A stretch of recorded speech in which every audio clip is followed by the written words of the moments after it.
Hello again, everybody. Hey, our cruise was great. We had a great time on the Margaritaville at Sea Paradise, and the excuse me, the cruise was a lot of fun. We had a wonderful time.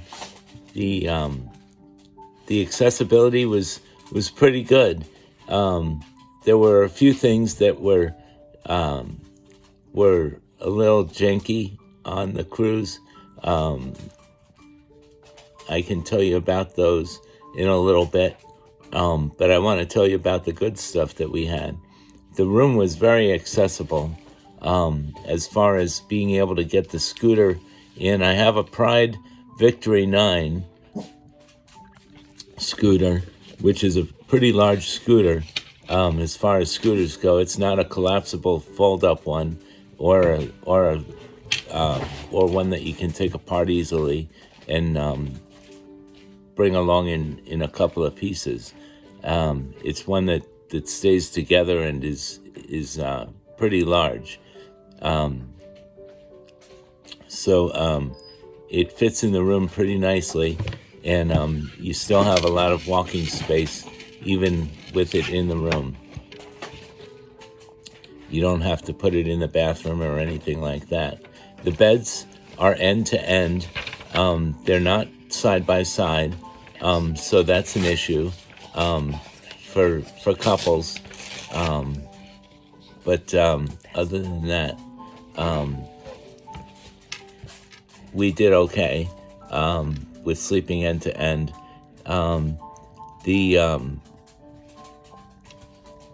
You can put your clothes in the drawers, which are accessible in the cabin from wheelchair height.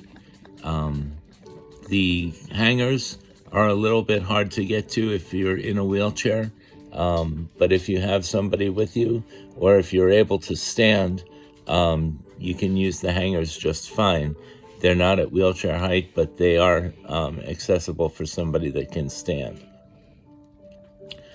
The bathroom was fully accessible with a roll-in shower.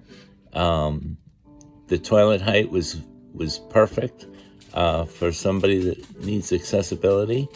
There were grab bars all over the place. The sink was accessible with plenty of room underneath for a roll-up wheelchair. The bathrooms around the ship were great also. There were accessible bathrooms around the ship. The chapel, they have a chapel there. The chapel is not accessible. That was one thing that we spoke with them about and told them that they needed to fix and see what they could do about that and getting that accessible.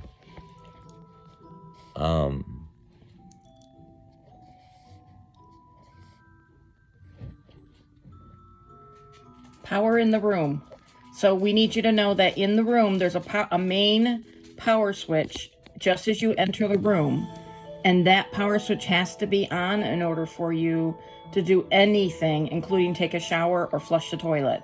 So make sure that you turn those main switches right by the door. They're right to the left of the door, about halfway up the wall. You have to do those. Also, the beds, one of the beds will have a power outlet, and sometimes that power outlet is American, and sometimes it's European.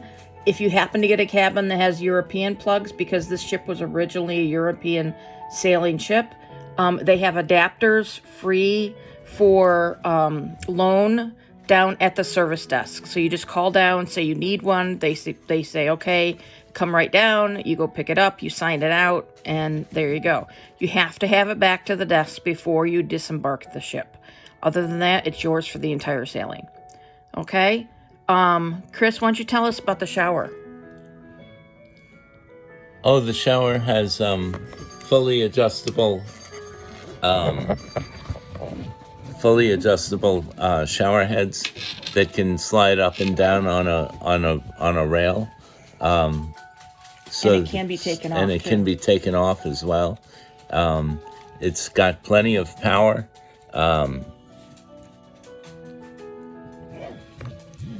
There's a safe in the room for your valuables. There's a safe in the room for valuables, and You program your own code. There's instructions right on the front of Right. the safe. In fact, you can program the code every time you go in, so you don't have to use the same code at the same time. For the safe, every time you can change the code each time you get into the safe. Chris, let's talk about the buffet. the buffet is pretty great. It was different than a year ago. A year ago, the food at the buffet was pretty janky, but this year the food was more had more variety on it. There was even some Indian food there this year, and the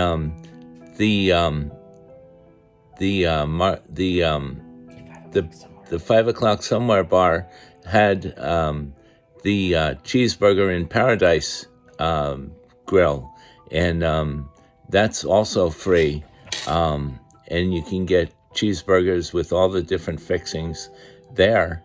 Or you can get just patties, or you can get multiple patties on your burger. You literally can make it any way you want to. So they're there grilling it up with cheese, or if you don't want the cheese, if you're lactose intolerant, they'll hold the cheese for you. But you can ask for as many patties as you want.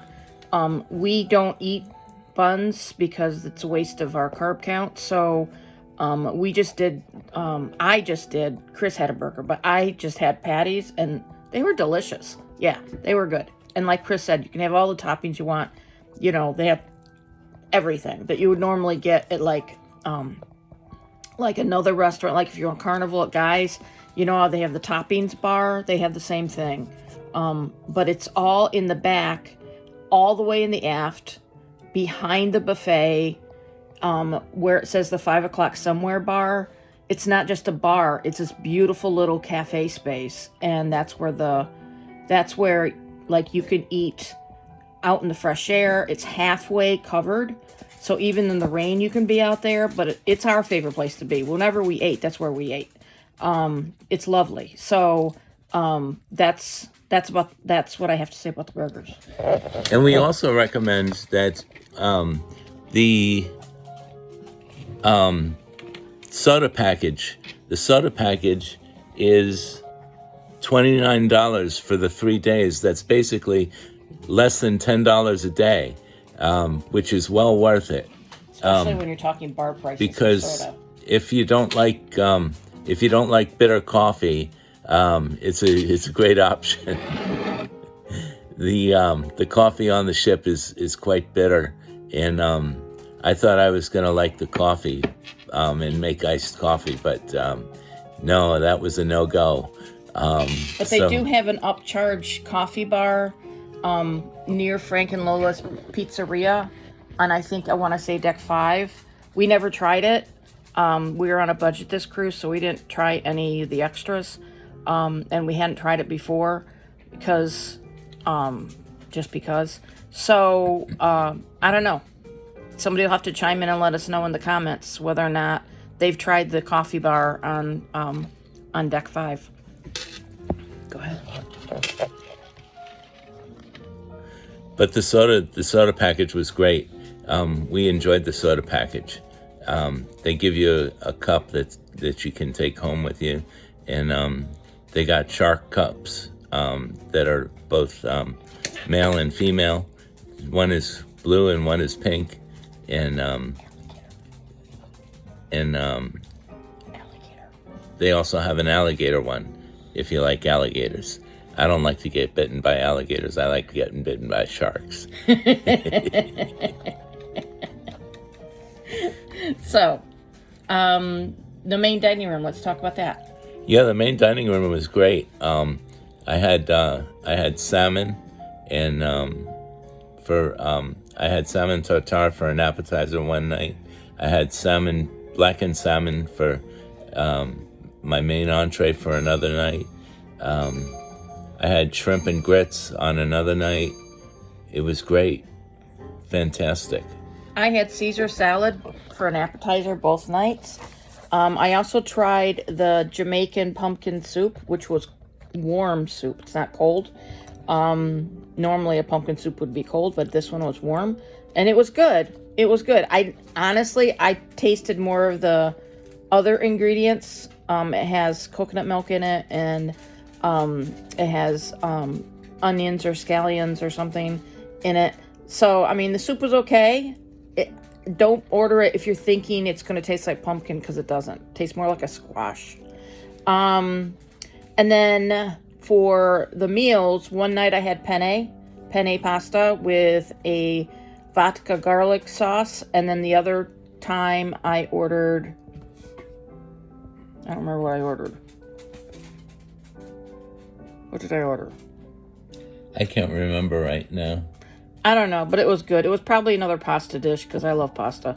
So, and then for dessert, they always, this is so great. If you're a person or somebody in your family is diabetic, or they're doing low carb, there's tons of, I wouldn't say tons, but there's no sugar added desserts, and sugar, actually they're called sugar free. They're not just no sugar added. So there's sugar free desserts, and at the coffee station they offer all of the options: raw sugar, Splenda or Frenda, the blue ones, the yellow ones, the pink ones, the brown ones, the white ones. All of the packets are there, so that's fantastic. The creamers are those little tiny cups. That's the only annoying thing. So, I mean, there's no flavors.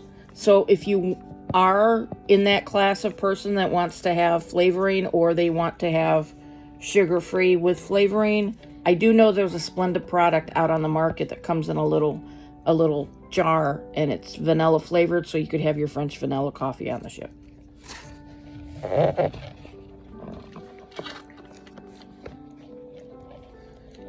As far as Finn's service, their service is fantastic. If you have any special dietary needs, they're more than accommodating. They'll cut your food for you if you need help cutting your food.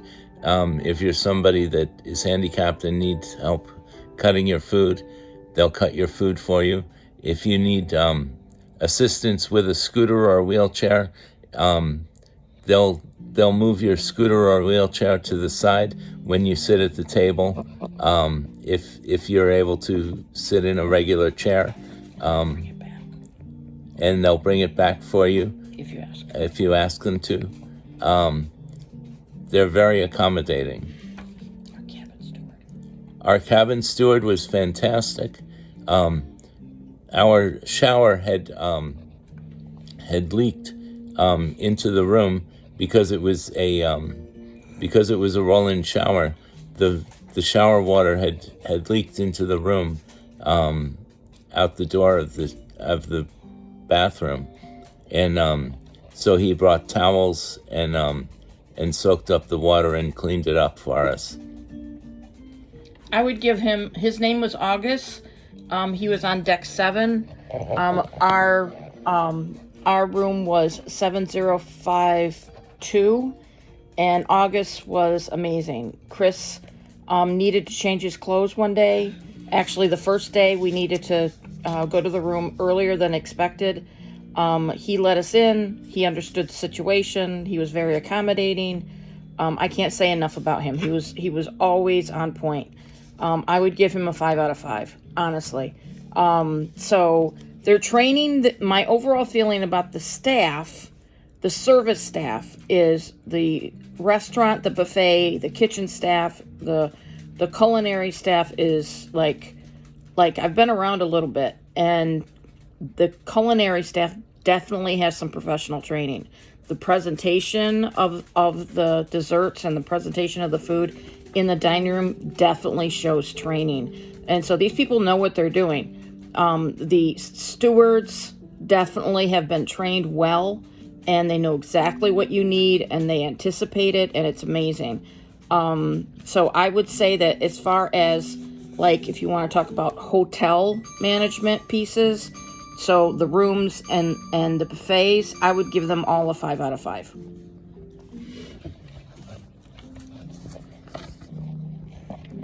As far as the entertainment goes, we went to one of the music venues at Euphoria. at the Euphoria Lounge, and that was fantastic. We had a great time sitting and listening to the band play, and the lady that was singing, and she did a great job, and we had a wonderful time there. There's a bar there, and they'll refill your soda drinks. They'll serve you alcoholic drinks there. They come right to your seat to serve you, and ask you what you want. And we had a great time. Also, the onboarding. We forgot to talk about onboarding. I forgot to tell you about the onboarding. When you board, it's very easy to get on and off the ship. You don't have to be tendered in or anything like that. You get right on the ship, and you can wheel yourself on and wheel yourself off. Handicapped passengers get priority in the terminal. So we get priority in the terminal getting on and getting off. They take special care of their handicapped passengers. Honestly, you couldn't ask for a better crew. It's amazing. So you get on and off in priority. We put our suitcase out the night before. We only had 2 suitcases. I was carrying off one, and I checked the other one. It was right where it was supposed to be. Surprisingly, a lot of people don't check luggage the night before, so there wasn't a whole lot of it. But anyway, so I got my luggage just fine. You have to have your passports and your room key, or your birth certificates and driver's licenses on to get off, which is kind of surprising. But just make sure you have that in hand as you're leaving the ship. When you leave the ship, unless you choose to leave earlier, you have time for breakfast, so have breakfast. And with onboarding, what happens is you get into the terminal, you get up the escalator. Once you get up to the top of the escalator, they take all your information, they check you in, and boom, you have your room keys. Once you have your room keys, you can mill around and do things like pictures or, buy your soda card, or actually it's not a card, it's a sticker. But you can buy a drink package, you can do the whole excursion thing right there in the terminal. So once you hit on the ship, all of your nuts and bolts business is taken care of. So that's really great. And like I said, because we're a handicapped couple and we're staying in a handicapped room, we had priority boarding. So everybody that was a wheelchair or needed accessible assistance onto the ship got boarded with the first passengers on the ship, which were the higher ups. So the only problem that we had the entire cruise was some interactions with the administrative staff behind the desk. And it really wasn't a problem as much as it was just, I think it's a cultural thing. They don't realize sometimes, I think they're taught English, or taught customer service in a way that makes them sound like they're speaking to you harsher than they probably intend. And so just take that with a grain of salt. That's like the only thing. So like if you ask them a question, instead of waiting for you to finish your question, they'll cut you off and then sort of loudly, which in my ear feels like I'm being yelled at, respond to what they think I was asking, even though that wasn't my question. So that kind of thing happened a couple of times. So don't be a Karen. Just deal with it. Walk away. Breathe. It's just a 3-day experience. Our other situation that we had to take care of was parking. So when you get there, if you are able-bodied, you are required to use the valet service, which means you're paying for parking. Now, in the state of Florida, if you have a lift on the back of your car or you have a handicap tag, using equipment that would indicate that your mobility is compromised, you are not required in the state of Florida to pay for handicap parking. So what you want to do is when you go to the port, instead of getting into the line with the valet, you go around them, swing around into the parking area where there are spots that are handicap and taxi spots. Explain to the person monitoring that area your situation, that you're handicapped and that you need a handicap parking space. They will make arrangements for you to park and everything's fine. They don't even take your keys. It's great. So that's parking. And one other thing, when you disembark in port at Freeport, yeah, that's also handicap accessible. There is no tender there. You disembark right onto concrete, and you can take your scooter right there or your wheelchair. If you have a power chair or somebody's pushing you in a wheelchair, that's fine. It's very walkable. Everything is walkable right there in port. If you go on an excursion, you're going to want to bring your manual wheelchair because they will load those onto the vans. So if you have a motorized scooter that does not break apart like ours, you have to bring a manual wheelchair with you. They will load those into vans. And then you'll be just fine for the day. Overall, we had a great experience on Margaritaville at Sea Paradise, and we hope to go again sometime within the year, this year or late next year. Thank you very much for watching. Click the subscribe button and the like button, and give us a thumbs up if you liked it. Thank you very much for watching, and hope to see you again soon. Bye.